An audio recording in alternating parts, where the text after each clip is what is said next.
और ये समझ में आ गया कि ये भारत के बस का बात नहीं है, मोदी सरकार के वश की बात नहीं है कि वो पाकिस्तान से कोई उसका हिस्सा छीनकर अपने देश में मिला सके। पाकिस्तान कितना भी कमजोर हो, उसकी सेना इतनी मजबूत है कि वो किसी भी सूबे को कुचलकर अपने देश में शामिल रखेगी, उसको अलग होने का मौका नहीं देगी। भारत के डिफेंस मिनिस्टर राजनाथ सिंह का एक बहुत डेंजरस स्टेटमेंट आया है। ये क्या कहने की कोशिश कर रहे हैं? वो एक कार्यक्रम के दौरान कह बैठे कि भारत का नक्शा बदल सकता है, बॉर्डर बदल सकता है भारत का, और सिंध जो पाकिस्तान का पार्ट है भारत का हिस्सा बन सकता है। ये मुझे लगता है कि एक खतरनाक स्टेटमेंट है। क्या ये बात नरेंद्र मोदी की सरकार सोच रही है कि सिंध को पाकिस्तान ऑक्युपाइड कश्मीर के बारे में तो राजनाथ बहुत बार बोल चुके हैं, करते कुछ नहीं बस। लगातार ये बयानबाजी शुरुआत से हो रही है, ऑपरेशन सिंदूर के बाद ज्यादा हो गई। अब राजनाथ सिंह ने फिर ये बयान दे दिया है।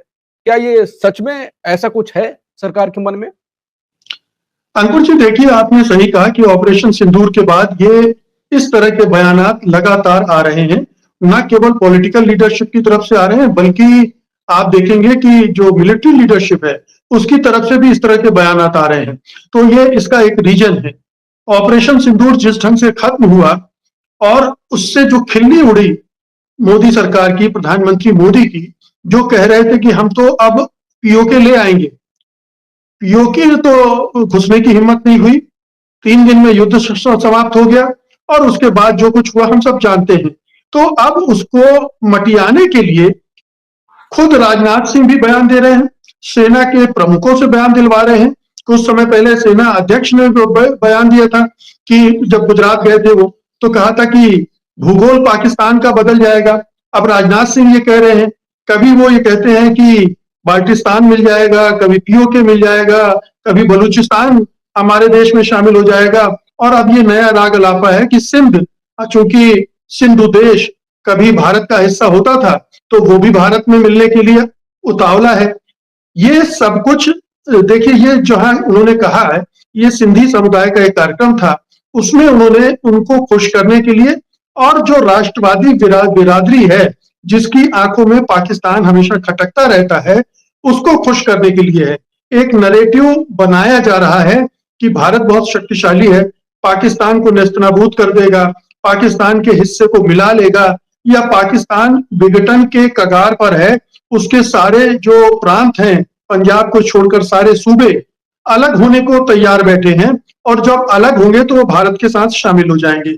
अब ये कपोल कल्पना है, ये अंध राष्ट्रवादियों के दिमाग में एक अखंड भारत की एक झूठी कल्पना है, एक ऐसा सब्ज बाग है जिसको वो अपने मतदाताओं को बता बता कर रिझाते हैं, जो कि कभी भी सच नहीं होने वाला है।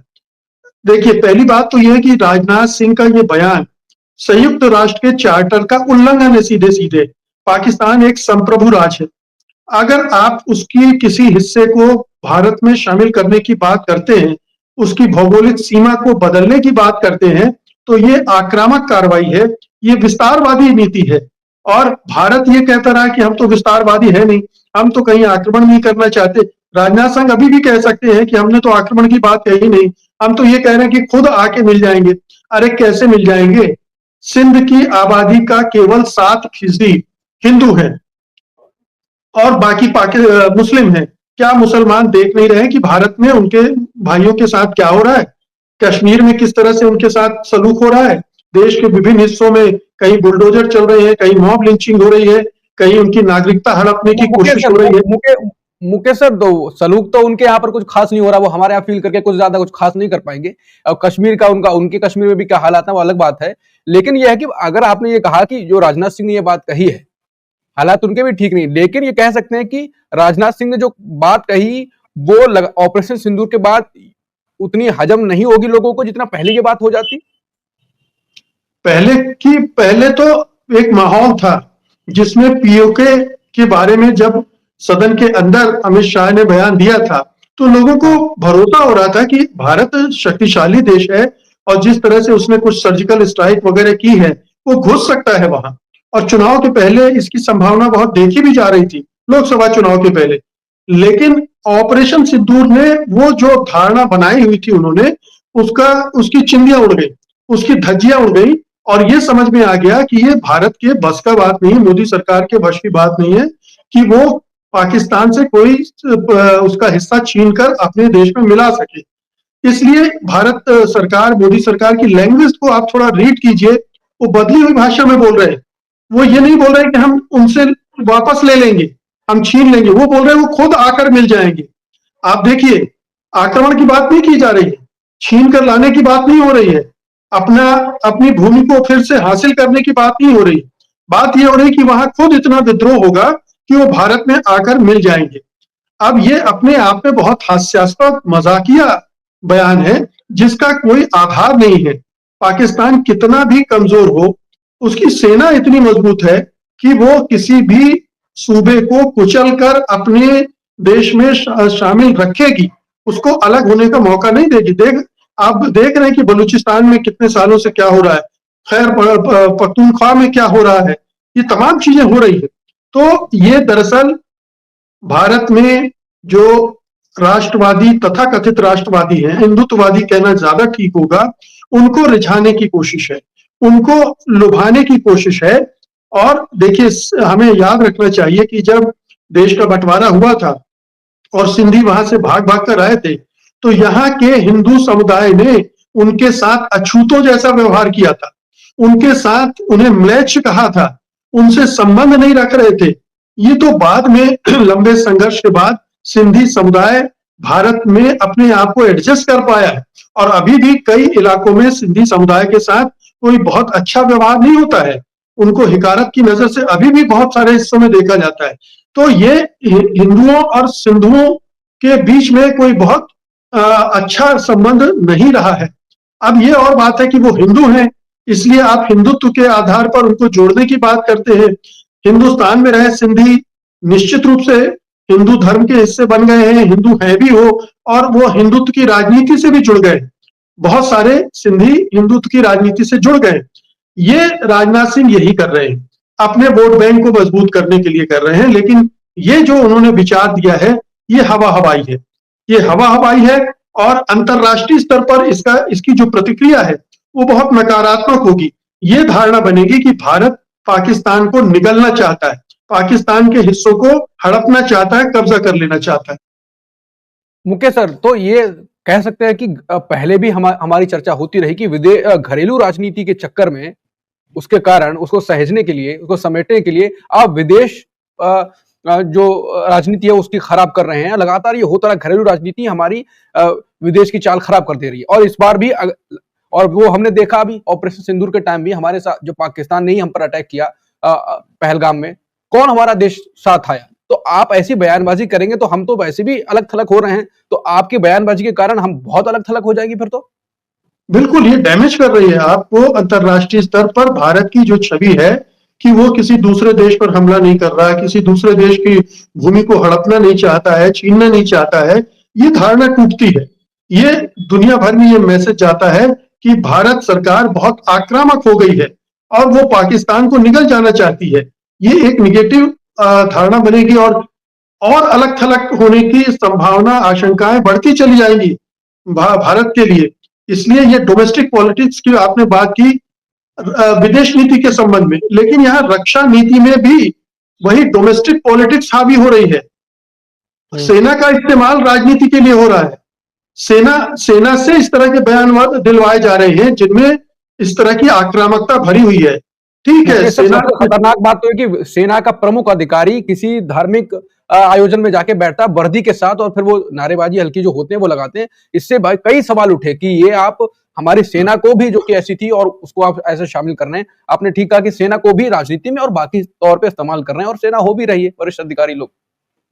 बिल्कुल, आप देखिए कि उपेंद्र द्विवेदी ने किस तरह से आरएसएस के संचालित शिशु मंदिरों की तारीफ की थी, और ये उनका रुझान दिखाता है कि वो खुद भी हिंदुत्ववादी और आरएसएस वादी हो रहे हैं। और ये पोस्ट रिटायरमेंट बेनिफिट के लिए भी किए जा सकते हैं, और स्वाभाविक रूप से भी वो इस तरह के हो सकते हैं। और ये एक बहुत खतरनाक है कि भारतीय सेना का जो प्रोफेशनलिज्म है वो इससे प्रभावित होता है। कि कोई सत्तारूढ़ पार्टी की आइडियोलॉजी के साथ अपनी निकटता आप दिखा रहे हैं, उसके समर्थन कर रहे हैं, उसको राजनीतिक लाभ पहुंचाने के लिए आप बयान दे रहे हैं, आप उसकी एक्टिविटी में हिस्सा ले रहे हैं। तो ये सही बात है कि विदेश नीति और रक्षा नीति दोनों जगह अब ये हिंदुत्व का असर इस कदर दिखने लगा है कि ये भारत की एक नकारात्मक छवि अंतरराष्ट्रीय जगत में और मजबूत करेगा, और इससे भारत की जो अंतरराष्ट्रीय हित है वो प्रभावित होंगे, छवि और हित दोनों प्रभावित होंगे, और अलग थलग पड़ रहा है, पड़ता जाएगा। मुकेश सर, सुधार क्यों नहीं कर रहे हैं? लगातार ये चर्चा चली कि हमारी घरेलू राजनीति के कारण ही विदेश नीति हमारी खराब हो रही है।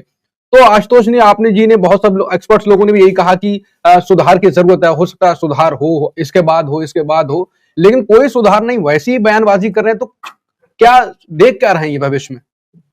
नहीं, ये चूंकि इनकी मिट्टी ही उससे बनी हुई है, वो बदलने वाली नहीं, इनकी फितरत ही यही है, इनकी ट्रेनिंग ही इसी तरह की है कि इसके अलावा कुछ सोच ही नहीं सकते, इनके पास कोई दूसरे विचार नहीं है। सत्ता में आकर जो बदलाव चाहिए आपको, जिस तरह का कि आप भारत जैसे राष्ट्र का नेतृत्व कर रहे हैं, वो उस तरह का विजन नहीं है। अंतरराष्ट्रीय जगत की, अंतरराष्ट्रीय सियासत की उतनी समझ नहीं है, और इसलिए ये अधकचरे बयान दिए जाते हैं। और ये एक असुरक्षा की भावना भी है कि हमारे हाथ से कहीं सत्ता फिसल तो नहीं रही है, इसलिए उस नैरेटिव को और मजबूत करो, उस नैरेटिव को मजबूत करो जिससे ये लगे कि मोदी सरकार बहुत मजबूत है, और रक्षा नीति उसकी मजबूत है, और हिंदुत्व की राह पर चल रही है, वो भी चल रही है, और विदेश नीति भी चल रही। तो एक अपना जो फॉलोअर हैं उनको जोड़े रखने, उनका विश्वास, हौसला बढ़ाने, और उनको एक शब्द बाग उनको दिखाते रहने कि देखो अब सिंधु देश भी भारत का हिस्सा हो जाएगा और अखंड भारत बनेगा। ये एक झूठा सपना दिखाकर बहुत सारे लोग राजनीति करते हैं इस तरह के, जो हिटलर ने की थी। जो हिटलर जर्मनी को विस्तार देना चाहता था, एक अखंड जर्मनी बनाना चाहता था, और उसकी वजह से ही यूरोप में इतना बड़ा युद्ध हुआ, विश्व युद्ध हुआ, दूसरा विश्व युद्ध हुआ, और उसमें लगभग 1 करोड़ लोग मारे गए। तो ये भारत की नीतियां भी कुछ उसी तरह की हैं, हिटलर से प्रेरित हैं, हिटलर के नाजीवाद से प्रेरित है, और पूरा सोच उसी तरफ देखता है कि कैसे भारत की सीमाओं का विस्तार करें। ये बात नरेंद्र मोदी की सरकार सोच रही है कि सिंध को, पाकिस्तान ऑक्युपाइड कश्मीर के बारे में तो राजनाथ बहुत बार बोल चुके हैं, करते कुछ नहीं बस, और अब कहते हैं कि सिंध भी भारत का हिस्सा बन जाएगा। सिंध क्षेत्र आज भारत का हिस्सा नहीं है, लेकिन हो सकता है कि बॉर्डर बदल जाए और सिंध फिर से भारत का हिस्सा बन जाए। ये स्टेटमेंट डेंजरस स्टेटमेंट है। मुझे लगता है कि शायद इसके अंदर हो सकता है कि मोदी गवर्नमेंट की इंटेंट छुपी हुई है। अब सवाल ही पैदा होता है कि अगर आप किसी एरिया को ऑक्युपाई करना चाहते हैं तो उसका एक ही तरीका है कि आप उस कंट्री पर अटैक करेंगे और उस कंट्री को हरा देंगे और वो हिस्सा अपने में मिला लेंगे। बॉर्डर तो ऐसे चेंज हो सकता है, और तो कोई रास्ता नहीं है। अब सवाल ये है कि वो कहते हैं कि ये बंटवारे के बाद पाकिस्तान में चला गया था और जो सिंधी लोग थे भारत में आके बस गए थे, और फिर कहा कि कई सिंधी लोगों ने, जिसमें लाल कृष्ण आडवाणी भी थे, उन्होंने सिंध के अलगाव को स्वीकार नहीं किया। लेकिन वो तो पंजाब को भी बहुत सारे लोगों ने स्वीकार नहीं किया, पंजाब का बंटवारा हुआ। बंगाल में बहुत लोगों ने स्वीकार नहीं किया, बंगाल का बंटवारा हुआ। तो फिर सिंध की बात क्यों? फिर राजनाथ सिंह कहते हैं कि केवल सिंध में नहीं बल्कि पूरे भारत में हिंदू सिंध नदी को पवित्र मानते हैं। फिर कहते हैं आज भले ही सिंध भारत का हिस्सा नहीं है, लेकिन सिविलाइजेशन के रूप में सिंध हमेशा भारत का हिस्सा रहेगा। जहां तक जमीन का सवाल है, बॉर्डर बदल सकते हैं। ये डेंजरस स्टेटमेंट है। ये इंटेंट शो कर रहा है। मुझे लगता है कि क्या राजनाथ जी ये बताने की कोशिश करेंगे कि क्या वो किसी युद्ध की तैयारी कर रहे हैं और उस युद्ध की तैयारी के द्वारा सिंध को भारत में मिलाना चाहते हैं। 22 सितंबर को उन्होंने मोरक्को के अंदर एक इंडियन कम्युनिटी से बातचीत के दौरान कहा था कि बिना कुछ किए पीओके हमारे पास आ जाएगा, बिना कुछ किए पीओके हमारे पास आ जाएगा। अभी कुछ साल पहले उन्होंने ये भी कहा था कि हमारी सेनाएं पूरी रूप से तैयार हैं पीओके को हथियाने के लिए और कभी भी ऑर्डर दिया जा सकता है, और सेना ने कहा था कि हाँ हम तैयार हैं, अगर ऑर्डर मिलेगा तो हम जाएंगे। लेकिन उसके बाद से राजनाथ सिंह का फिर कुछ सुनने कुछ रहा नहीं। क्या कह रहे हैं आप? कहते हैं कि पीओके अपने आप ही आ जाएगा। मुझे ऐसा लग रहा है कि राजनाथ सिंह को कुछ पता नहीं हो क्या बोल रहे हैं। वो एक जिम्मेदार डिफेंस मिनिस्टर के तौर पे बात नहीं कर रहे हैं। क्या वो नरेंद्र मोदी को खुश करने के लिए ऐसा कर रहे हैं? हो सकता है कि उनको दोबारा से कोई एमपी का टिकट मिल जाए, उनकी मंत्री जो पोस्ट है वो बनी रहे, हो सकता है। क्योंकि इतनी चमचागिरी तो वही आदमी कर सकता है जिसको अपनी पोस्ट के जाने का खतरा हो।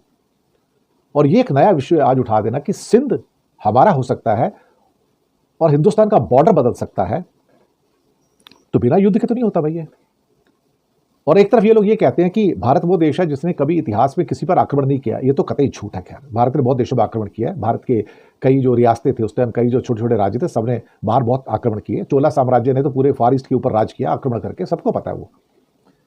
लेकिन अब बॉर्डर बदलने की बात कर रहे हैं तो फिर इसका मतलब कि वो युद्ध के द्वारा आप अपने पड़ोसी देश को हरा कर ही सिंध को ले सकते हैं ना। वो राजनाथ सिंह को ऐसे डेंजरस स्टेटमेंट देने की एक आदत पड़ी हुई है। मुझे लगता है कि उन्हें सोचना चाहिए, जो कह रहे हैं, जो भी कहते हैं, उन्हें सोच समझ के बोलना चाहिए, क्योंकि फिर उसके दुष्परिणाम भी होते हैं। जब दुष्परिणाम होंगे तो उनको कौन भुगतेगा? या फिर ये हो सकता है कि ये पहले से बता रहे हैं हमको कि नरेंद्र मोदी हमारे पड़ोसी देश के ऊपर आक्रमण करने को तैयार हैं और भारत का बॉर्डर बदलने को है। हो सकता है साहब, मोदी सरकार सोच रही हो। अब ये तो राजनाथ को भी पता होगा, डिफेंस तो उनके अंडर में आता है। हो सकता है एक फाइनल ऑर्डर का इंतजार हो, हमें नहीं पता। लेकिन इस किस्म के स्टेटमेंट जो है डेंजरस हैं, और दूसरे के एरिया को अपने एरिया में कहना उनकी सॉवरेनिटी का वायलेशन भी हो सकता है। भारत के डिफेंस मिनिस्टर को या प्रधानमंत्री को या कोई भी हो, इस किस्म के जो स्टेटमेंट्स हैं वो देने से बचना चाहिए। क्योंकि जो इंडिया पाकिस्तान का बॉर्डर है, एलओसी को छोड़कर बाकी बॉर्डर में कोई डिस्प्यूट नहीं है। इट्स अनडिस्प्यूटेबल बॉर्डर जो है, उसके अंदर कोई डिस्प्यूट नहीं है, कहीं से भी कोई डिस्प्यूट नहीं, ना राजस्थान के अंदर, ना पंजाब के अंदर, ना गुजरात के अंदर, कहीं कोई डिस्प्यूट वाला बॉर्डर नहीं है। कहीं जिसके ऊपर कहा जाए कि तुम्हारा भी हक है, मेरा भी हक है। थोड़ा बहुत एक टसल होता है सर क्रीक के ऊपर गुजरात के अंदर, वो भी एक छोटा सा एरिया है, समुद्र का एरिया है, बाकी तो किसी पे नहीं है। बॉर्डर इज सेटल्ड बॉर्डर, वहाँ पे फेंसिंग लगी हुई है, सब कुछ है। और भारत ने कभी दावा नहीं किया सिंध के ऊपर या पंजाब के ऊपर या किसी और लैंड के ऊपर उनके। ना ही पाकिस्तान ने भारत के ऊपर दावा किया कि पंजाब का एरिया मेरा है, राजस्थान का मेरा, गुजरात का मेरा, बिल्कुल भी नहीं।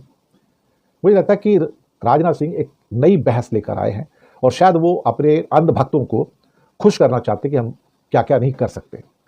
रजनाथ का दिमाग खराब हो गया। सिंध तो दूर की बात है, पाक आर्मी इतनी ताकतवर है, सिंध तो नहीं मिलेगा, उल्टा कश्मीर भी चला जाएगा तुम्हारे हाथ से। जी दोस्तों, आपने देख लिया रजनाथ ने किस तरह की धमकी दी है। ये धमकी इस तरह की इनको देनी नहीं चाहिए थी, इनको पहले वाला भूल गए हैं ये लगता है। आज के लिए इतना ही दोस्तों। अगर मज़ीद इस तरह की रिएक्शन वीडियो देखनी है तो हमारे चैनल क्रिकेट 4 को सब्सक्राइब कर लें। अगर वीडियो पसंद आई तो वीडियो को लाइक और दोस्तों के साथ शेयर ज़रूर कर लें। इंशाल्लाह मिलते हैं किसी नेक्स्ट वीडियो में, तब तक के लिए अल्लाह नेगबान।